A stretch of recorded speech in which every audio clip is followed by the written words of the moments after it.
친정집 같은 당을 잠시 때는 꼭 살아서 돌아오겠습니다.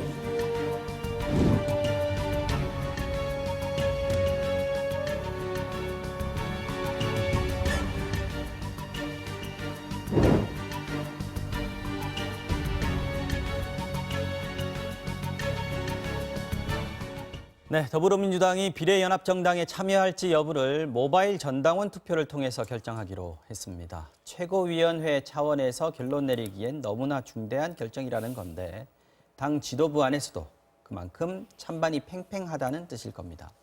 정의당은 불참 의사를 분명히 했습니다. 미래통합당 공천에서 탈락한 김태호 전 경남지사가 무소속 출마를 선언한 가운데 역시 무소속 출마를 하지 않겠냐라고 점쳐졌던 홍준표 전 대표는 일단 탈당을 유보했습니다. 정치 와우 정용 시작하겠습니다. 김홍국 대진대 개공교수, 신율 명지대 교수님 두 분과 함께하겠습니다. 어서 오십시오. 네, 안녕하십니까. 자, 더불어민주당 어제 3시간 넘게 최고위원회의를 진행했습니다. 비례대표용 연합정당에 참여할지 말지 둘러싼 경론 끝의 결정은 전당원 투표였습니다. 미래통합당은 차라리 연동형 비례대표제를 통과시킨 걸 후회한다고 말하라 이렇게 공격했습니다. 오늘 아침에 회의 발언들 들어보겠습니다. 비례연합정당 참여 여부를 플랫폼을 통한 전당원 투표를 통해서 의견 수렴을 진행한 후에 결정하기로 했습니다. 사안의 중대성과 무게감 때문에 그렇게 결정했다고 이해해 주시면 될 것 같습니다. 온갖 폭거와 불법을 동원하면서 야당을 짓밟고 이 괴물선거법을 기어이 통과시키지 않았습니까? 그래놓고 연동형 비례제 취지를 정면으로 훼손하는 비례정당 창당의 꿍꿍이를 못 버립니다. 전당원 투표로 결정하겠다는 것 사실상 책임 회피용 술책에 불과합니다. 본인들이 만든 선거제를 본인들이 무력화시키는 것은 스스로도 참 부끄럽고 창피하지 않습니까? 예, 민주당 사실은 이제 주말에 참여하는 쪽으로 결론 내리지 않겠느냐 이런 전망들이 많았었거든요. 근데 결론 못 내리고 전당원 투표로 갔습니다. 왜냐하면 명분이 이제 국민들께 제시해야 될 명분의 문제가 있기 때문입니다. 왜냐하면 그동안 준연동형 비례대표제 도입부터 패스트트랙 절차를 거치면서 주도했던 것이 결국은 더불어민주당 집권 여당 아니겠습니까? 그렇다면 그동안의 야권에 대해서 굉장히 강한, 특히 자유한국당이 사실상 선거제를 와해시키고 있고 위성 정당, 사실상 뭐 꼭두각시 정당이다 이렇게 비난을 했었는데 여기에 대한 것들에 대한 그동안에 했던 말에 대한 그걸 담아야 되지 않겠습니까? 네. 다시 말해서 당내 분위기는 아무래도 저는 만들어야 된다는 쪽으로 참여해야 된다, 연합정당으로. 이쪽으로 가는 것은 사실상 이미 기정사실로 돼 있지 않냐. 왜냐하면 전당원 투표라는 것은 당원들의 의사를 전체로 투표로 한다면은 당원들의 분위기는 그렇게 갈 수밖에 없거든요. 민주연구원에서 했던 얘기들을 본다면 이 사안을 굉장히 심각하게 보고 있습니다. 뭐 사악한 편법을 썼고 의석을 도둑질하고 있다라는 표현까지 이제 민주연구원 하지 않았습니까? 그리고 이런 도둑질을 당하는데 그냥 이걸 내놓고 나서 마중에 문재인 대통령의 탄핵까지도 주장하고 있는데 이것은 의석수에서 이렇게 이르는 것은 용인할 수 없다는 거죠. 그러니까 만일의 경우 참여하지 않을 경우와 했을 경우를 따져보면은 민주통합당이 만일의 경우 참여하지 않을 경우는 25석을 차지하게 되는 거고요. 그리고 참여했을 경우에는 18석이다라는 것들이 이제 지금 민주연구원이 내놓은 통계 아니겠습니까? 그러니까 이 부분에 있어서 지도부가 명분 싸움에서 아무래도 당원들의 이런 절차를 신중한 모습도 보이고 또 결정하는 과정들, 지도부가 결정했을 때는 지도부가 후폭풍을 맞을 텐데요. 당 전체로 같이 이런 의사결정 과정을 거치면서 아무래도 국민들께 명분을 일단 좀 더 만들려는 그런 측면이라고 봅니다. 주말 최고회의 위원회의를 3시간 했고요. 오늘 오전에도 최고위원회의 했고 오후에도 최고위원회를 한다고 그럽니다. 방향은 정해져 있는데 모양새는 좀 만들어가는 그런 측면이라고 봐야 되나요? 뭐 그렇고요. 좀 뭐 김욱 교수님 말씀하신 연장선상에서 제가 말씀드리자면 일단 명분은 다 말씀하셨으니까 저는 좀 다른 측면 말씀드리려고 해요. 이게 우리나라 정당 역사상 위성 정당 만드는 일은 이게 그 여야를 막론하고 이번이 처음이에요. 그렇기 때문에 이것을 누가 결정한 것인가 하는 결정의 주체, 다시 말해서 결정에 있어서의 이 규정적 정통성을 확보하는 문제가 반드시 대두되게 돼 있습니다. 그러니까 예를 들면 당원 당규에 위성정당 만들 때는 뭐 어떻게 하라 이렇게 돼 있을 리는 없잖아요. 바로 그런 측면에서는 실제로 이게 모호하기 때문에 이 소위 말해서 이 당원 투표를 통해 가지고 전당원 투표를 통해 가지고 결정을 하는 것이 나중에 어떤 이 일을 추진하는 데 있어서 정통성의 문제를 불식시킬 수 있다. 저는 이런 측면도 있기 때문에 추후에라도 절차적 문제가 제기될 수 있다. 전 그게요. 왜 그러냐면 또 들어와야 되잖아요. 나중에. 예? 이게 간단한 문제가 아니거든요. 맞습니다.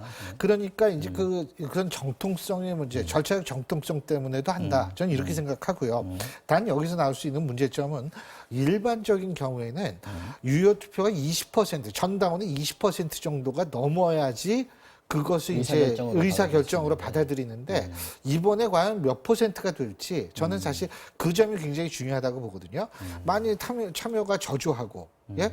그런 상태에서 예를 들면 20%가 안 됐는데도 뭐 투표했는데 이렇게 나오더라. 그러면은 제가 아까 말씀드린 절차적 정당성이 또 문제가 발생할 수가 있어요. 그러니까 그런 부분도 일단은 저는 있다라고 생각하고요. 그리고 뭐 제가 볼 때에 지금 같은 상황에서 사실은 4+1 정당들이 참여하느냐 말게 되느냐 이 부분도 저는 굉장히 중요한 부분이라고 생각합니다. 왜?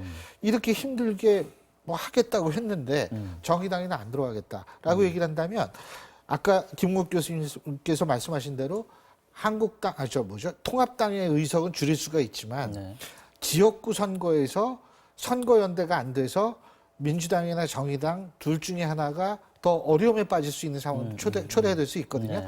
그렇기 때문에 이 문제는 굉장히 복합적으로 바라봐야 되는 문제라고 생각합니다. 자, 그러면 그야말로 키를 쥐고 있던 정의당 입장을 들어보겠습니다.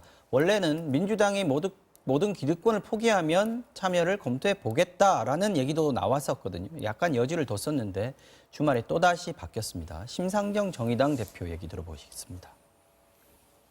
지금 범진보 개혁 세력의 승리를 위해서 가장 경계해야 할 것은 적을 이기고자 적을 닮아가는 내로남불의 정치입니다.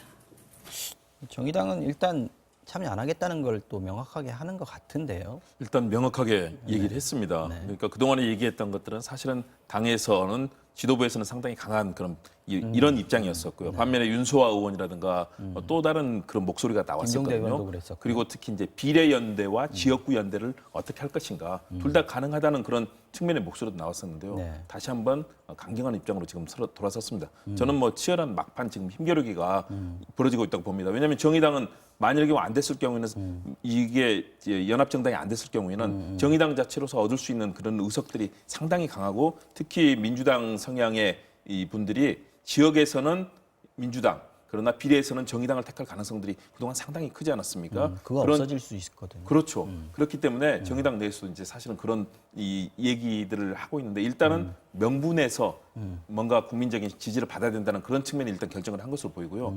그러나 저는 마지막까지는 최종 결정은 좀 더 볼 필요는 있다고 봅니다. 만일의 경우 이렇게 해서 미래통합당이 정말로 일당이 됐을 경우에는 아마 문재인 정부 선거 이후에 문재인 정부는 사실상 탄핵 국면 그리고 국정 마비 상태로 들어갈 가능성이 크다고 봅니다. 그런 측면에서 저는 아직까지는 이런 입장들을 내놓았고요. 민생당도 지금 엇갈리고 있습니다. 민생당도 이 김정하 대표는 반대지만 또 박주현 공동대표의 경우는 할 수 있는 거 아니냐 이런 의견들이 나오고 있거든요. 저는 이 소위 말해서 4+3에 참여했던 지금은 이제 3가 되지 않았습니까? 바른미래당을 비롯한 결합이 됐기 때문에 그러면 이 세 정당 간에 마지막 치열한 힘겨루기가 펼쳐지고 있다라고 생각을 합니다. 결국은 전당원 투표 결과가 나오면 정의당도 입장 바꿀 수 있는 거 아닌가요? 어떻습니까? 근데요, 그러니까 우리나라의 진보 세력의 가장 중요한 진보 세력을 지탱하는 두 개의 기둥이 있습니다.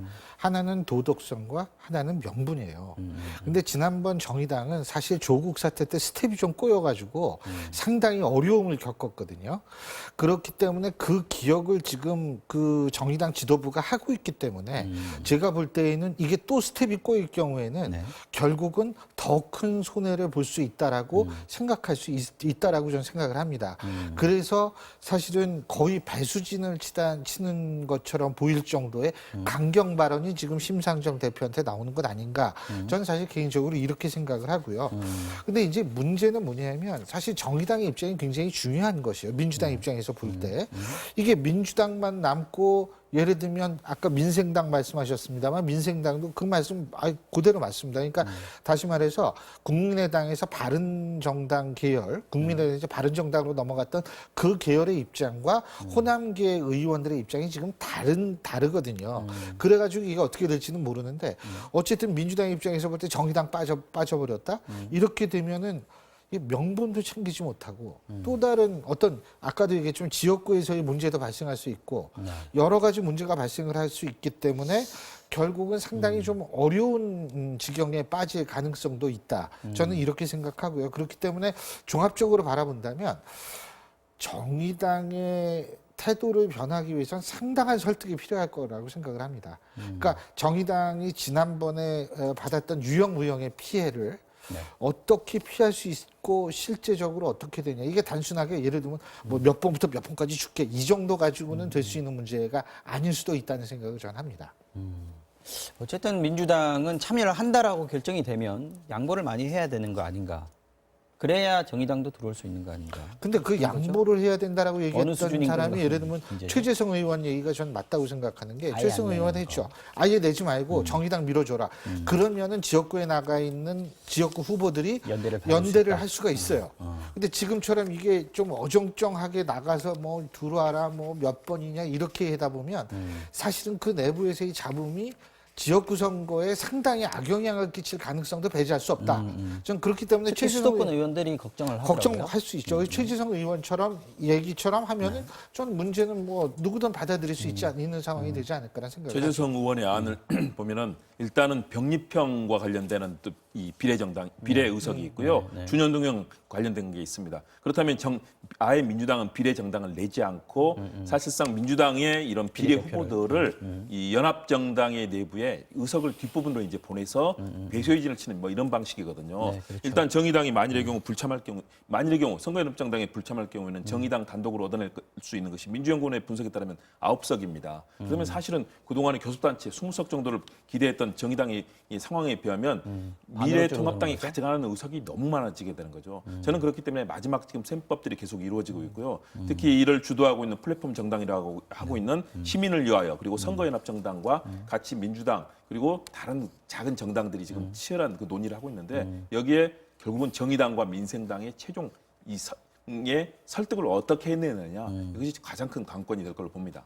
창당대회를 열린민주당 지금 정봉주 전 의원하고 손혜원 의원이 만든 것도 지금 창당대회를 했는데 나중에 가면 다 합쳐지는 거죠, 이거는? 당연히 다 합해지는 거죠. 왜냐하면 이 전체적으로 선거연합정당이라는 또는 시민을 위하여 이 지금 플랫폼 정당으로 만든 것 아니겠습니까? 네. 소위 말해서 페이퍼 정당입니다. 그렇다면 이번 준연동 비례대표제에서 더 많은 의석을 확보하고 문재인 정부의 국정운영에 힘을 실겠다는 그런 이제 의지를 담고 있는 것 아니겠습니까? 그래야만 선거 이후에 문재인 정부의 국정운영이 정상적으로 가능할 거다라는 측면에서 판단을 하고 있는 것이고요. 그렇다면 정의당의 최종 입장은 과연 명분과 실리 그리고 또 국민들의 이 마음 이걸 놓고 마지막까지 갈 것으로 보이고요. 민생당도 그런 결정을 할 것으로 보이는데 역시 열린민주당 일단 손혜원 의원 한 명이 이제 의석을 가져간 것 아니겠습니까? 아무래도 전체적으로 이 문재인 대통령을 지지하는 그룹들이 움직일 수 있는 공간을 만드는 데는 이 정당의 출범이 또 기여를 하는 부분이 있다고 봅니다. 지금 그것과 연관돼서 제가 예를 들면 민생당이 거기 들어가잖아요. 이 비례위성정당에. 그러면은 그 민생당이 들어가면 의원 숫자가 일단 19명이 확 생겨버리거든요. 그러면 사실은 더 이상 민주당 입장에서 볼 때는 이 번호 때문에 생기는 고민은 없어져 버리는 거죠. 그런데 만약 민생당이 안 들어가 버리면 이제 그때는 또 자기네하고 예를 들면 녹색당, 미래당과만 한다라면 그때 또 그 고민이 생기죠. 왜냐하면 그냥 있으면은 맨 끝번호가 될 수도 있으니까. 네, 맞습니다.